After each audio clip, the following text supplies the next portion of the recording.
All right, so welcome back. It's 9:42. Do you think your kids consume too much sugar? Most people do, and they have a really hard time cutting back. Our next guest is nicknamed the No Sugar Baker, so you can bet she has some ideas for us. Joining me live from Florida, this is Jayne Jones. Jayne, good morning to you. Good to see you. Hey, good morning. How are you? I'm doing pretty well, but I want to talk about this because you were diagnosed with diabetes, so you revamped all of your recipes to try to get rid of that sugar.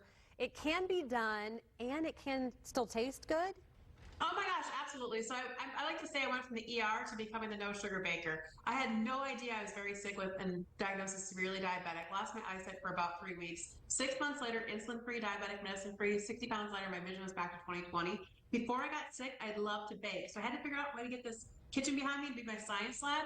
So now I'm completely sugar-free. Have been for about 3 years, believe it or not.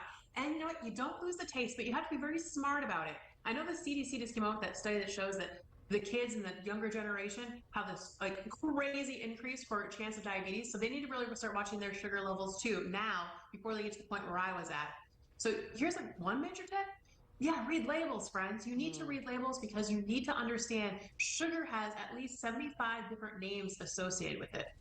Yeah, I think that it's kind of like when you look at your budget and you kind of see where everything's going. When you kind of look at what you're eating, you're like, whoa, I didn't know the spaghetti sauce had that much sugar. But I want to talk about some good tasting things because I understand you have a recipe for chocolate chip cheesecake cookies. And how do you get the sugar out of those? Good morning when I say that. It's the No Sugar Baker chocolate chip cheesecake cookie. You heard me right. And this is a great way to get kids eating healthy without them even knowing about it. What you're going to do is make your very favorite cookie dough, chocolate chip plain, however you make it. Use the sweetener of your choice. And then on the inside, so you're going to break it open for you. So there's where you get the cheesecake right there. Can you see the whiteness going through? What you're going to do is take, I got my bowl right here, some cream cheese. I use a sweetener, confectioner sweetener that mimics powdered sugar, okay? But it doesn't have the sugar in it. And all I do is I mix it together. I put it in the fridge after it's mixed together, and then I pat it together like a little circular ball. Take my dough, put it in my hand, put this mixture right into it, cover up with more dough, bake it at 350 for the same amount of time that you like to bake a cookie. So I like 10 minutes for my chocolate chip cookies.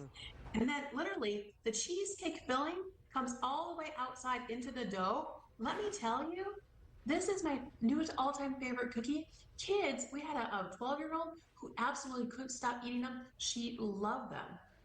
Well, we are about out of time. I have about 15 seconds. Give me your final word in 15 seconds.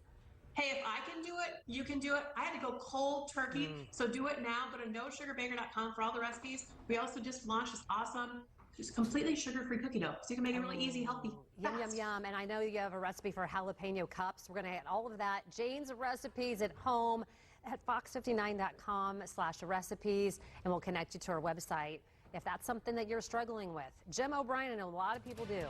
All right, Angie, we're at 9:40.